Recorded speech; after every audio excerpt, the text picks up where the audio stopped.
Santa. Y una santidad se refiere a estar apartado, separado para los propósitos de Dios. Entonces, es correcto. Debemos estar separados y apartados para Dios.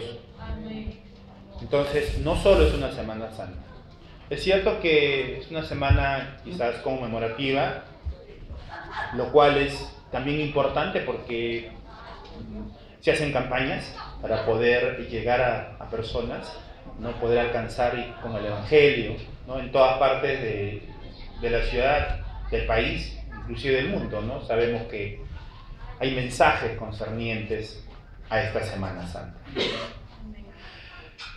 Dice que Jesús resucitó un domingo, ¿no? Entonces, aunque hay un debate de la fecha exacta, pero nosotros no hemos venido a eso, sino hemos venido a escuchar lo que Dios nos quiere decir. Entonces, hoy día estaremos viendo, hoy día sería el día que Jesús estaría resucitando. Pero antes de eso, Jesús estuviese pasando la pasión, ¿no? Sufriendo por nosotros, por nuestros pecados. ¿Qué le parece si oramos antes de empezar, por favor? Bendito Dios, Padre amado, Señor, te damos las gracias. Te pedimos, Señor, que nos dirijas, nos acompañes, nos perdone todo pecado, ordene nuestras vidas, Señor, y cada vida nos exaltes cada día más para poder cumplir, Señor, tus propósitos. Gracias por tu poder, por medio del Espíritu Santo. Gracias por todo lo que nos das, Señor. La vida, el trabajo, la familia, un lugar donde estar, los alimentos que tener, que ponernos. Te pedimos, Señor, que cada día nos sostengas, nos perdones de todo pecado, renueve nuestra vida y compromiso delante de ti y nos ayudes cada día, Señor, a hacerte útiles. Ese olor fragante que tú quieres que seamos cada día. Gracias por todo, Señor, te damos gracias en el nombre de Jesús. Amén. Entonces, como decíamos, es un tema acerca de la resurrección. La resurrección es importante para el pueblo de Dios. Nosotros tenemos que partir y ver cuál es la importancia de la resurrección de Cristo para el pueblo de Dios. Según Primera de Corintios, capítulo 15, en ella está escribiendo el apóstol Pablo, nos va a decir del 1 al 26. Además os declaro, hermanos, el evangelio que os he predicado, el cual también recibisteis y el cual también perseveráis, por el cual asimismo, si retenéis la palabra que os he predicado, sois salvos, si no creísteis en vano. Porque primeramente os he enseñado que asimismo recibí, que Cristo murió por nuestros pecados, conforme a las Escrituras, y que fue sepultado y que resucitó al tercer día, conforme a las Escrituras, y que apareció a Cefas, después a los 12, después apareció a más de 500 hermanos a la vez, de las cuales muchos viven aún y otros ya duermen. Después apareció a Jacobo, después a todos los apóstoles, y al último, de todos, como un abortivo, me apareció a mí. Porque yo soy el más pequeño de los apóstoles, que no soy digno de ser llamado apóstol porque perseguía la iglesia de Dios. Pero por la gracia de Dios soy lo que soy, y su gracia me ha sido en vano para conmigo. Antes he trabajado más que todos ellos, pero no yo, sino la gracia de Dios conmigo. Porque o sea yo, o sean ellos, así predicamos, y así habéis creído.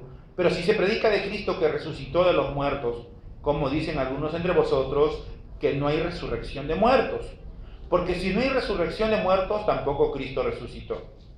Y si Cristo no resucitó, vana es entonces nuestra predicación, vana también es vuestra fe. Y si somos hallados falsos testigos de Dios, porque hemos testificado que Él resucitó a Cristo, el cual no resucitó, si en verdad los muertos no resucitan, porque si los muertos no resucitan, tampoco Cristo resucitó. Y si Cristo no resucitó, vuestra fe es vana, aún estáis en vuestros pecados. Entonces, ¿también los que durmieron en Cristo perecieron? Si en esta vida solamente esperamos en Cristo, somos más dignos de conmiseración que todos los hombres, mas ahora Cristo ha resucitado de los muertos, primicia de los que durmieron es hecho.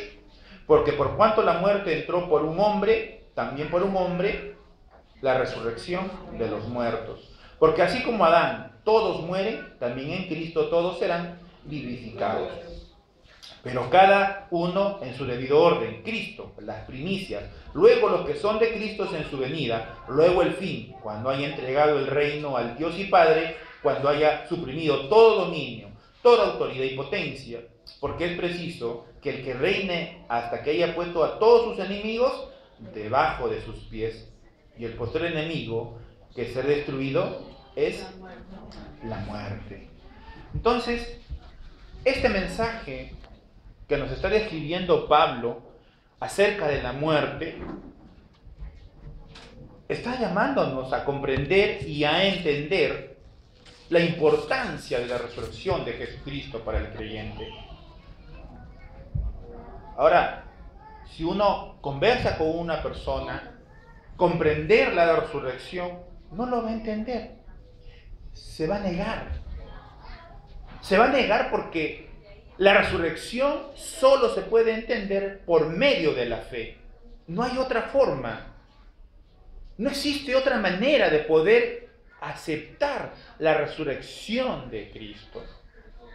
Por eso nosotros vamos a ver que existe un debate en un mundo científico, ateo, que quiere que se demuestre y niega la resurrección de Cristo.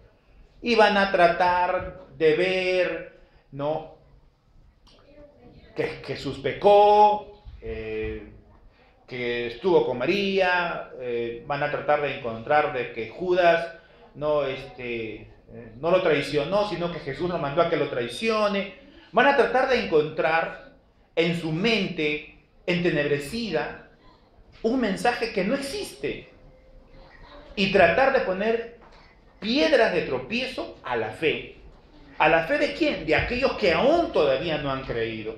Pero los que ya hemos creído en la resurrección, lo creemos por medio de la fe. Amén. Pero nosotros también tenemos algo que decir, algo que responder.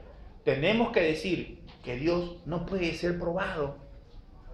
Dios no puede ser introducido en un tubo de ensayo y luego de ahí tener un resultado. Eso no existe. Dios se vive por la vida diaria de cada uno de nosotros. O es real en nuestra vida o simplemente no es real. Así de fácil y así de sencillo. Si Dios es real en nuestra vida, lo va a hacer por medio de que nosotros empezamos a creer. Por eso que cuando empezamos a creer, lo primero que nosotros tenemos que comprender y aceptar es que Jesús murió y resucitó. ¿Pero por qué? Porque tenía un plan, un propósito: acabar con el pecado de la raza humana. Ahora, Jesús mismo anuncia su muerte. Él mismo anuncia su muerte. ¿Por qué? Porque era el plan de salvación. Recordemos que la raza humana estaba separada de Dios desde el pecado original. El pecado empezó con la rebelión de los ángeles delante del trono de Dios. Luego de esos ángeles que fueron arrojados de la presencia de Dios, conocido como Satanás, Lucifer, adversario de Dios, vino a la tierra. ¿Y vino a qué? A destruir la creación de Dios. Y tentó a los primeros. ¿Para qué? Para que desobedecieran, para que tuvieran incredulidad, para que sean soberbios. Mejor dicho, para que vivan de espalda a Dios. Por eso, la raza humana vive de espalda a Dios. El mundo, no todos son hijos de Dios, pero sí son creación de Dios. Hijo es el que lo busca, el que lo adora, el que lo acepta. Ese es un hijo. Es en ese momento que Jesús, en Mateo 16:21, va a decir: desde entonces comenzó Jesús a declarar a sus discípulos que era necesario ir a Jerusalén a padecer de los ancianos, de los principales sacerdotes y de los escribas, y ser muerto y resucitado el tercer día. Jesús lo sabía. Jesús lo decía. Jesús lo decía. Entonces el mismo Señor Jesús estaba anunciando. Volvemos a insistir, porque era un plan de Dios. Existe un texto bíblico conocido como el protoevangelio, así se llama, donde ya se dice, después de cometido el pecado, ¿no es cierto?, de que la mujer, el hombre pecan y la serpiente, como que Jesús da la disciplina, se puede decir, ¿no es cierto? Y dice, te picará en el calcañar y tú le herirás en la cabeza. Ese es el protoevangelio. Este texto que dice, se refiere ¿a qué? A que Cristo tenía que venir, la serpiente de Satanás, es derrotar. Entonces, la cruz y la muerte de Cristo también es la derrota del pecado. También es la derrota del pecado. Por eso que Jesús lo anuncia. Entonces, Jesús era consciente, vivía consciente de que Él tenía que ofrecer su vida. Ahora, ¿la muerte podía detener a Jesús? ¿Por qué la muerte no podía detener a Jesús? Porque Jesús no pecó nunca. Aleluya, gloria a Dios. ¿A quién detiene la muerte? Al pecador. Pero Jesús, para poder tener ese pecado de la raza humana, fue concebido por el Espíritu Santo en el vientre de María, en el óvulo de María. ¿Y qué cosa adquirió? La naturaleza pecadora del hombre. Entonces Jesús tiene doble naturaleza. Naturaleza divina y naturaleza humana. Pero cuando Él vivió, nunca usó su naturaleza divina. Nunca usó la naturaleza divina. Vivió como hombre en plenitud del Espíritu Santo. Gloria a Dios. Él pudo haber usado su divinidad, pero no lo usó. ¿Por qué? Porque quería rescatar al ser humano, a la raza humana, de la condición en que se encontraba. Y la condición era de pecado. Por eso Jesús vivió como hombre en plenitud. Caminó, sufrió, se le humilló, tuvo hambre, lloró cuando tuvo que acercarse a su amigo, lloró, sintió, tuvo emociones, sufrió como cada uno de nosotros como un ser humano. Luchó como ser humano, por eso que tuvo que orar antes de pasar hacia la pasión que le venía adelante. Vivió entregado en oración, entregado al Evangelio, entregado al discipulado, cumplió, uno dice en 3 años, otro 3 años y medio, como fuera, cumplió su ministerio. Amén, gloria a Dios. Entonces, Jesús no podía morir. ¿Por qué? Porque era un hombre sin pecado. Cuando uno muere, uno va a un lugar de la muerte. Jesús fue ese lugar. La muerte no lo pudo detener. Porque la muerte solo detiene al pecador. Porque después de esta vida hay otra vida. Después de esta vida hay otra vida. El pecado detiene al hombre, al ser humano pecador. Lo detiene. Porque del polvo hemos sido tomados y al polvo volveremos. Pero con Jesús cambia las cosas.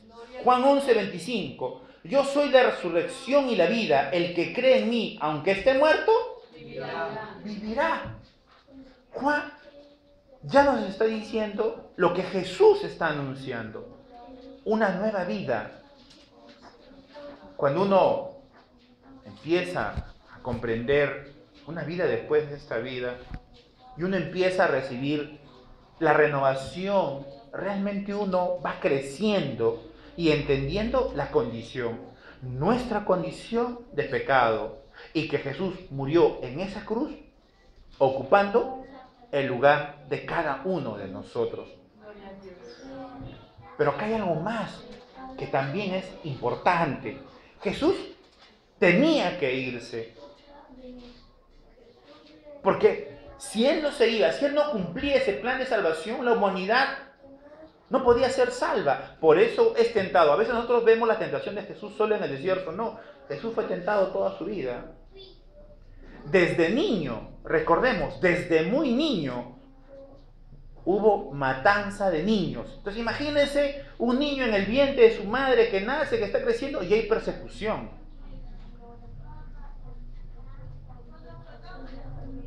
Creció de esa manera. Y creció como un niño normal. En la casa, con su mamá, con su papá. Tuvo que aprender las cosas. Dicen que fue carpintero, entonces tuvo que ayudarle a José, trabajaba. Creció. Pero recordemos que cuando ya tenía edad de 12 años, él ya conocía. Entonces fue bien instruido por sus padres que lo tuvieron acá, José y María. Le encargaron, lo instruyeron, lo educaron, lo enseñaron. Y Jesús creció, se hizo hombre y empezó su ministerio, en un promedio dicen de los 30 años. Ahora, Jesús sabía que tenía que venir el Espíritu Santo. El Espíritu Santo es poder. El Espíritu Santo es poder. Amén, gloria a Dios. Pero yo les digo la verdad, os conviene que yo me vaya, Juan 16:7. Porque si no me fuera, el Consolador no vendrá. Mas si me fuera, yo os lo enviaré. Amén, gloria a Dios. Entonces, la venida de Jesús es un plan de Dios. Un plan de Dios, ¿para qué? Para reconciliar a las criaturas con Dios su Creador. ¿Por qué? Porque existía una comunión con Dios. ¿Dónde se daba la comunión? Cuando Dios conversaba con Adán y conversaba con Eva. ¿Qué había? Había comunión. Pero esa comunión se pierde por el pecado. Pero no solamente se pierde la comunión, se pierde el Espíritu. Porque es el Espíritu el cual da comunión delante de Dios. ¿Qué nos da comunión delante de Dios? El Espíritu Santo. Amén, gloria a Dios. Entonces, ¿por qué son arrojados? Porque ya no había Espíritu Santo. Se perdió la comunión. Entonces, la raza humana, cuando nace, no tiene el Espíritu Santo. Se ha perdido. Entonces, ¿qué le falta al ser humano para que tenga la comunión con Dios? El Espíritu Santo. El Espíritu Santo. Entonces, el plan de Dios se estaba cumpliendo con Jesucristo. No solamente tenía que morir por los pecados de la humanidad, sino tenía que resucitar. ¿Para qué? Para que Él pueda irse. ¿Y la promesa qué es? Que vendrá el Espíritu Santo. ¿A dónde? Al ser humano dispuesto, que busca de Dios, que necesita de Dios, que entendió el mensaje, que entendió que es pecador, que entendió que está separado de su Creador. El hombre, el ser humano que entiende que está separado de su Creador, es porque no es que el hombre buscó a Dios, no. Es porque Dios buscó a ese ser humano. Amén, gloria a Dios. Si nosotros empezamos a ver la búsqueda de Dios como una búsqueda personal, yo estoy buscando a Dios, ¿dónde lo voy a encontrar? Acá me gusta, acá no me gusta, esto está bien, este mensaje está bonito, esto no me parece, esta música me gusta, no hemos entendido todavía. No hemos comprendido. Porque quien nos busca, quien nos atrae, quien nos captura, Aleluya. quien nos enamora, es Dios. Amén. Por eso vino Cristo. Porque si nosotros creemos que la fe es nuestra, descalificamos el ministerio, descalificamos el plan de salvación y creemos que por nosotros mismos, por nuestra propia capacidad, podemos alcanzar a Dios. Ten fe, ten fe. Aleluya. No, la fe es de Dios. Amén. Dios te dé fe. Dios te ayude. Amén. Dios te aumente la fe para que creas en Él. Ese es el mensaje real. Ese es el mensaje verdadero. Es Dios quien nos atrae. Yo lo digo por mí. No quiero usar de repente otros ejemplos. ¿Acaso yo me quería acercar a Dios? No quería. No me voy a olvidar jamás de los hermanos de mi familia que se dedicaron a hacer oración, ayuno, porque yo me pueda acercar a Dios. Yo no quería. ¿Por qué? Porque como seres humanos somos religiosos y para eso para nosotros es suficiente. Una persinada por acá y algo más por acá o por allá. Ya, con eso solucionado. Esta carne es religiosa. ¿Ustedes creen que esta carne no es religiosa? Esta carne es religiosa. Es religiosa esta carne. Pero, ¿acaso la religiosidad es la que nos ayuda a ser diferentes? No. Es la palabra de Dios que se va formando en nosotros, la que va generando, la que va creando la fe. Para creer, para renunciar, para aceptar nuestra condición, para aceptar el plan de salvación. Y ahí es donde Dios envía, derrama su Espíritu Santo, derrama. No es que da a medias, no, desde que llegamos a Dios, Dios derrama, somos llenos del Espíritu Santo. Entonces, Romanos 10, 9, 11 nos va a decir que si confesares con tu boca que Jesús es el Señor y creyeres con justicia, para que con la boca se confiesa para salvación, pues la Escritura dice, todo aquel que en Él creyere no será avergonzado. Entonces, el plan de salvación, la muerte de Cristo, la resurrección de Cristo es un plan de salvación. ¿Pero para qué? Para que confesemos, para que reconozcamos nuestra condición de pecadores, pero también para reconocer que Cristo murió por nuestros pecados y nos deja al irse una promesa. ¿Qué nos deja? El Espíritu Santo. Entonces, ahí es donde nosotros podemos recién entender y ya no tener la duda que teníamos cuando no teníamos el Espíritu. Entonces ahí empieza el cambio, ahí empieza el crecimiento. Pero miren, un crecimiento total. No, Dios no da la mitad, no da la cuarta parte, da la llenura. Es como cuando se hierve la leche y se derrama. Y no mancha todo. El Espíritu Santo, ¿qué hizo? Se derramó en cada uno de nosotros. Entonces, nosotros somos responsables de cuidar nuestra relación personal. Nosotros somos los que abrimos, para bien o para mal, nuestra propia vida. Somos nosotros los que abrimos o ventanas o puertas. Si nosotros empezamos a cerrar aquello, de repente al inicio no conocemos, cierto, algunas cosas. Y todavía de repente por ahí nos ponemos un amuleto, si se puso un gato negro, pobrecito, no somos racistas, oye, un gato negro, me voy por la vuelta. Al inicio de repente no conocemos, podemos tener nuestras dudas. Uy, la escalera, no, por acá no, tengo miedo, temores. Entonces, nos pasa.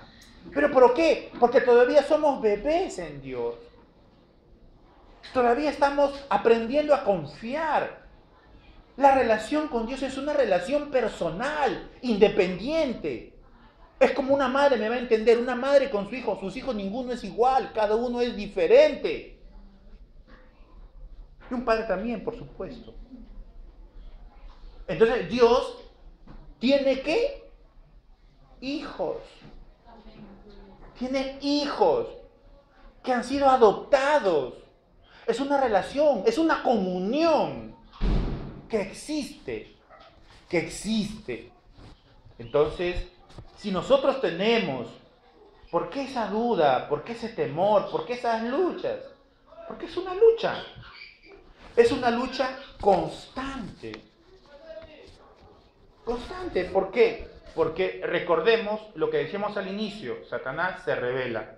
¿Pero quién era Satanás? Era un ángel de Dios, un querubín protector, que tocaba la alabanza delante de Dios. Se vestía de lino fino, de piedras preciosas, hermoso, y se revela. Era el primer ángel de Dios. Entonces, Satanás también tiene poder. Por eso va a tentar a Jesús, para que no cumpla el plan de salvación.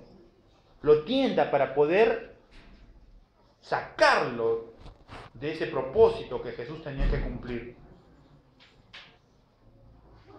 Pero Jesús lo cumplió. Pero Satanás seguirá. Y después lo vemos en Job. ¿Dónde anda? Dando vueltas alrededor del mundo, dice. ¿Pero qué hace dando vueltas alrededor del mundo? ¿Paseando? Como nosotros paseamos mirando los jardines, los ríos, las flores, las aves, qué hermoso. No, no anda así. Bueno, puede que andarse así tranquilamente, no. Anda buscando ¿a quién? ¿A quién devorar? ¿A quién destruir? ¿Con quién acabar? Entonces, ese es un frente de batalla. Pero con Cristo somos más que vencedores. En el nombre de Cristo hay victoria. Pero insistimos, va a depender de cada uno de nosotros la obediencia, el crecimiento, llamada madurez o frutos espirituales, ¿no es cierto? Pero va a haber también otro frente, el mundo. El mundo nos va a traer las debilidades, las flaquezas de cada uno de nosotros. Va a traer, va a querer tumbar, nos va a querer sensibilizar, nos va a hacer querer sentirnos mal, hacernos pelear, a ver que no, acá no me siento bien, no me reciben, no me sonríen, no me hablan. ¿No es cierto? Nos va a querer apartar de alguna u otra manera. Entonces, ese es el segundo frente, el mundo. Pero el mundo está involucrado también en mi vida. ¿Por qué? Porque ese es el tercer frente de batalla. ¿Cómo actúo yo? Me cuesta, pero hay que decirlo. ¿Cuánto estoy orando? ¿Cuánto estoy leyendo la palabra de Dios? ¿Ya acabé un evangelio? ¿Ya conozco los 4 evangelios? ¿Ya conozco primera y segunda de Corintios? ¿Ya he leído los salmos? ¿Ya conozco proverbios? ¿Ya sé quién es Samuel? ¿Sé quién es Jeremías y qué hizo Jeremías? ¿Conozco el evangelio? Claro, porque el crecimiento, ¿por qué viene? Por la palabra de Dios. ¿Cómo se puede fortalecer mi vida? Solo con la palabra. La palabra va a ayudar a crecer en mi vida. Entonces, los estudios personales, los estudios familiares, los lugares de capacitación o centros de estudio son importantes. Porque yo voy cada día conociendo y creciendo, mejorando ¿qué? Mi relación personal. Ahora, la resurrección de Cristo es vencer todo el poder del mal por una sencilla razón, que no pecó. Sencilla razón, pero importante y poderosa razón. Porque si Jesús caía en tentación, como dicen con María Magdalena, imagínense, Jesús hubiese podido salir del lugar de la muerte. No hubiese podido salir. Quizás, como Dios, hubiese podido salir de ese lugar, pero hubiese cumplido el propósito como hombre de rescatar a la raza humana. No hubiese cumplido el propósito. Entonces tenía que ser ¿qué? Sin pecado. Lo cual no significa que no haya sido tentado. Ojo con eso, que es muy diferente. Jesús fue tentado en todo. En todo. Pero no pecó. Porque si Jesús pecaba, no podía haber plan de salvación.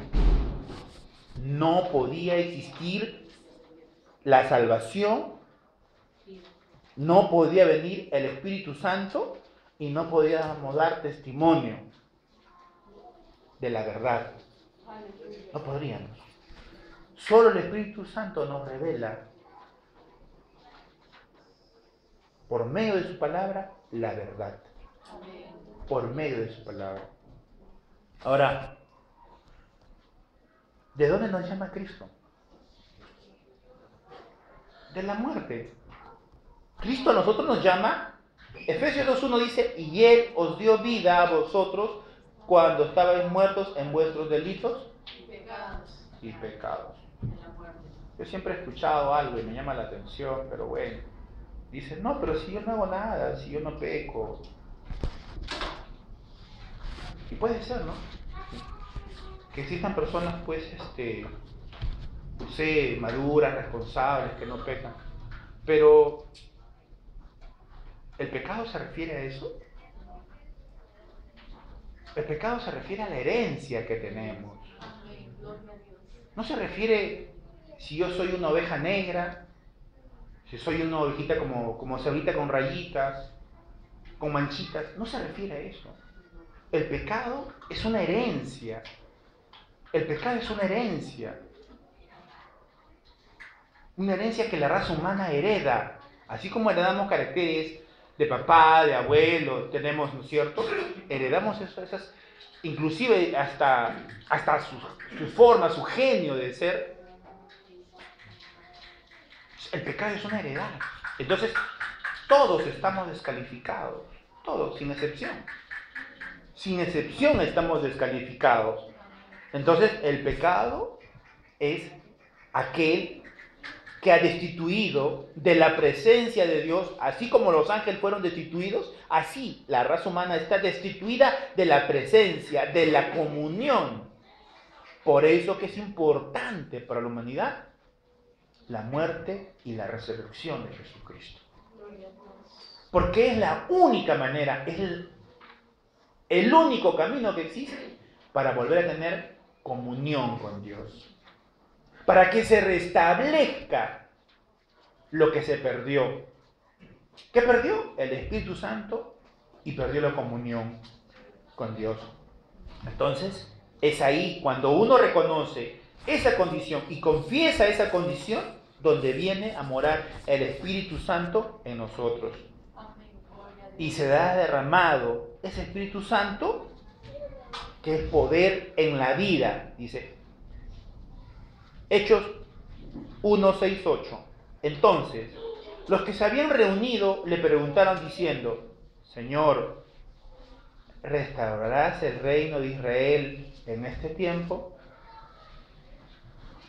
Y le dijo, no os toca a vosotros saber los tiempos o las razones que el Padre puso en su sola potestad.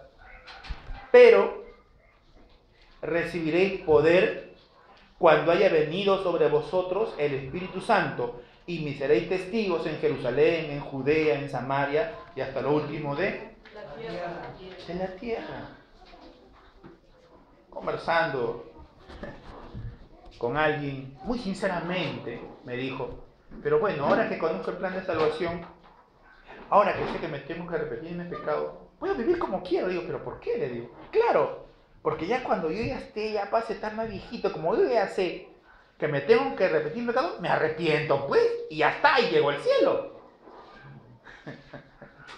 Y yo le dije, mira, le digo, qué bueno que ya conozcas el plan de salvación, que la condición nuestra es de pecado, hayamos hecho grandes, medianos o de repente nada de pecado, pero delante de Dios somos pecadores porque Dios no hace acepción de personas, pero sabe, Dios conoce nuestra vida, cómo es nuestro corazón. No creas que porque llega, ¿sabes qué? Me arrepiento de poner el pecado, no, porque Dios conoce si verdaderamente, de corazón, te estás arrepintiendo de todo pecado. Si es así, amén, Dios te perdonará. Pero si solo fue porque sabías, porque ya conoces el plan de salvación y vas a hacer algo para ganarte algo, te equivocaste. Te equivocaste. Y eso es una realidad.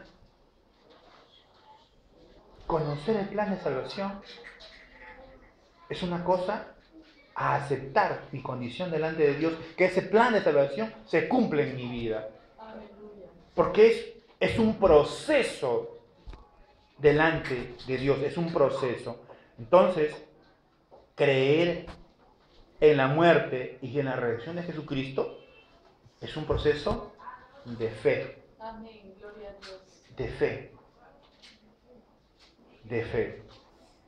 Ahora, somos bendecidos por Dios por medio de su poder. Dios bendice Al que acepte su condición, al que acepte a Cristo, lo bendice por medio de su Espíritu Santo, que es de poder. Amén. Pero miren, en ese momento se restablece la comunión, se restablece la bendición. Viene para ti la vida eterna. Los ángeles al servicio de Dios hoy estarán también al servicio tuyo. La protección de un Todopoderoso que anduvo con Moisés viene a estar contigo. Gloria a Dios. Y todas las promesas de Dios escritas en su palabra para su pueblo escogido en el Antiguo Testamento, el pueblo hebreo en el Nuevo Testamento, el pueblo llamado cristiano, vienen a ser de bendición. Todas las promesas. Esa es la condición del Espíritu Santo. ¿Qué cosa? Restablece la comunión de sus criaturas con su Creador. Restablece la condición. Pero si andamos en luz, 1 Juan 1:7, pero si andamos en luz, como Él está en luz, tenemos comunión unos con otros. Y la sangre de Jesucristo, su Hijo, nos limpia de todo pecado. De todo pecado. Gloria a Dios. No hay pecado que no pueda ser perdonado por Dios. Quizás para la humanidad el pecado más grande sea la muerte. Pero el mismo Moisés, el mismo Pablo que perseguía, capturaba para matar a los cristianos, Moisés que mató a 2 egipcios, la ley decía una cosa, pero fue perdonado y luego ¿qué cosa? De su perdón fue usado por Dios. Con Pablo, que perseguía a los cristianos, capturaba y los mataba, el primer mártir de la iglesia Esteban, fue restaurado, tumbado, se quedó ciego y luego se hizo cristiano. Y quien nos escribe, que estábamos leyendo de 1 Corintios, es Pablo mismo, que está hablando de la importancia que es la resurrección, lo importante que es. Entonces, derramar Jesús su sangre en la cruz tuvo un propósito también. Aleluya. Gloria al Señor. ¿Por qué? Porque antes de Cristo, ¿qué se hacía? Sacrificios. Leíamos y sabemos de que la gente que menos tenía sacrificaba tortolitas. Iba al templo que votó. Por eso Jesús los votó a todos de ahí. Pues. Los votó del templo por esa razón, porque estaban haciendo negocio. Pero los más pobres, o sea, que compraban ¿qué? Tortolitas. Los que tenían un poco más, ¿qué compraban? Becerritos. Y los que eran más pudientes, ¿qué compraban? Toros. Ya no compraban uno, compraban 5, 10, 15. ¿Por qué? Porque ellos creían de que todo dependía solamente de sacrificar, de matar, y eso estaba limpio de pecado, porque así se vivía bajo la ley. Mataban y mataban. Y habían pobres que no podían comprar una tortolita. Bien pobres. Más pobres que todos los pobres. ¿Qué hacían ellos? Buscaban capturar tortolitas para llevarlos de sacrificio. Entonces, esa era la condición. Con Cristo cambia. Hebreos 9, 13, 14. Con esa condición de que en el Antiguo Testamento se tenía que sacrificar, Cristo vino a ser el sacrificio completo para toda la humanidad. Porque si la sangre de los toros, de los machos cabríos y la ceniza de las becerras rociada a los inmundos santifican para la purificación de la carne, cuánto más la sangre de Cristo, el cual mediante el Espíritu Eterno se ofreció a sí mismo, sin mancha a Dios, limpiará vuestras conciencias de obras muertas para que sirváis ¿a quién? Al Dios vivo. A un Dios vivo. Entonces, Cristo derramó su sangre para darnos la comunión, para darnos la reconciliación, pero también ¿para qué? Para que sirvamos. Gloria a Dios. ¿Y cuál es el servicio que Jesús nos dejó? ¿Cuál es la ordenanza que nos dejó? Hacer discípulos en mi nombre y bautizarlos en el nombre del Padre, del Hijo y del Espíritu Santo. Entonces, mis queridos hermanos, mis queridas hermanas, La resurrección de Cristo es la victoria de su pueblo. La resurrección de Cristo es una victoria. Una victoria. ¿Por qué? Porque en Él recibimos toda la bendición. En Él va a habitar la plenitud